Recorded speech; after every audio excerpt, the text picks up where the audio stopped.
समर्थ रामदास स्वामींनी सांगितले, जे जे आपणाचे ठावे ते ते इतरांशी शिकवावे, शहाणे करून सोडावे सकळ जन.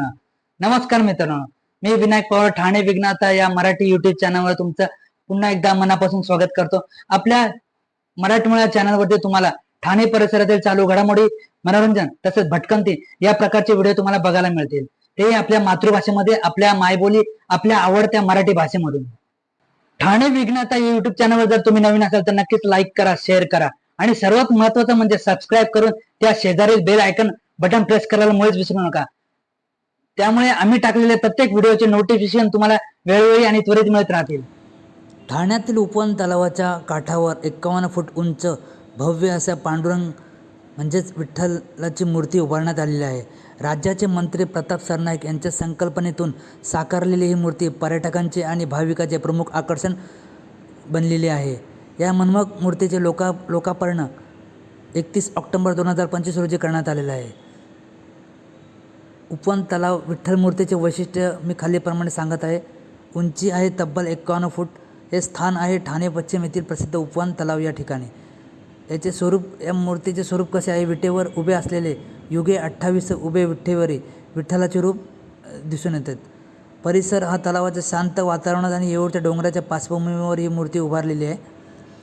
आकर्षणाचे केंद्र ठरत आलेले ही मूर्ती, कारण या ठिकाणी संध्याकाळच्या वेळी येथील रोषणाई आणि मूर्तीचे दर्शन भक्तांना मंत्रमुग्ध करते. हे स्थान ठाणेकरांसाठी एक नवीन आध्यात्मिक आणि सांस्कृतिक केंद्र ठरत आहे. या ठिकाणी पांडुरंगची मूर्ती ही ठाण्यातील एक प्रसिद्ध धार्मिक आणि सांस्कृतिक आकर्षण मानले जाते. तलावाच्या परिसरात निसर्गरम्य वातावरणात ही मूर्ती उभारण्यात आली असून अनेक भाविक येथे दर्शनासाठी येतात. उपवन तलाव हे ठाणे शहरातील पोखरण रोड 2 या परिसरात आहे. हा तलाव येऊर टेकड्यांनी पायथ्याशी असून परिसर अतिशय सुंदर आणि शांत आहे. या तलावाच्या परिसरात भगवान विठोबा पांडुरंगची भव्य मूर्ती उभारलेली आहे. मूर्ती ही पारंपरिक विठोबा. तुमचा प्रत्येक क्षण आहे अमूल्य, तुमच्या आठवणी राहतील कायमच्या. आजच तुमचा दिवस खास बनवा. तुमच्या प्रत्येक खास आणि आनंदाच्या क्षणाला देतो एक सुंदर आठवणीची साथ. वेडिंग असो की प्री वेडिंग शूट, बेबी असो की फॅमिली फोटोशूट, वाढदिवस असो की इव्हेंट कव्हरेज, आम्ही सदैव सुसज्ज आहोत. आधुनिक कॅमेरे आणि लाईट्स, त्यासोबत क्रिएटिव्ह फोटो आणि व्हिडिओ एडिटिंग आणि सर्वात महत्त्वाचं म्हणजे आपल्या खिशाला परवडणाऱ्या दरात उत्कृष्ट सेवा. तर वाट कसली पाहताय? तर आजच बुकिंग करा. हेमंत फोटोग्राफी आणि व्हिडिओग्राफीसाठी आजच संपर्क करा 9820503734 या ठिकाणी. स्वरूपात म्हणजेच हात कमरेवर ठेवलेले मुकुट व दागिन्याने परिधान केलेले भक्तांना आशीर्वाद देणारे रूप या ठिकाणी उभारण्यात आलेले आहे. संध्याकाळी या परिसरात प्रकाश योजना केली जाते, त्यामुळे मूर्ती आणि तलाव यामुळे हे दोन्ही अतिशय सुंदर दिसतात. धार्मिक महत्त्वसुद्धा या ठिकाणी निर्माण झालेले आहे, कारण आषाढी एकादशी आणि कार्तिकी एकादशी यासारख्या विठोबा भक्तीच्या दिवसामध्ये या ठिकाणी भजन, कीर्तन व पूजा कार्यक्रम आयोजित केले जाते. ठाणे व आसपासच्या वारकरी भक्तांसाठी हे एक छोटे तीर्थस्थळासारखेच ठिकाण मानले जाते. उपवन तलाव हा पूर्वी ठाणे शहरासाठी पाण्याचा मुख्य स्रोत होता. सध्या येथे फिरण्यासाठी सुंदर प्रोमनेड, सांस्कृतिक कार्यक्रम, धार्मिक कार्यक्रम देखील आयोजित केले जाते. पर्यटकाचे आकर्षण केंद्र म्हणून या ठिकाणी सुद्धा गौरवण्यात आलेले आहे, कारण या ठिकाणी सकाळी व संध्याकाळी येथे फिरायला अनेक लोक येतात. निसर्ग, टेकड्या, तलाव आणि पांडुरंगाची मूर्ती यामुळे हे ठाण्यातील फोटो काढण्यासाठी व शांत वेळ घालवण्यासाठी एक प्रसिद्ध ठिकाण बनत चाललेले आहे.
हा व्हिडिओ तुम्हाला कसा वाटला नक्कीच कळवा. लाईक करा, शेअर करा आणि सबस्क्राईब करा आणि कमेंट करायला मुळीच विसरू नका. असेच नवीन नवीन व्हिडिओ आम्ही तुमच्यासाठी घेऊन येणार. पुन्हा भेटू एक नवीन विषय घेऊन. तोपर्यंत जय हिंद, जय महाराष्ट्र.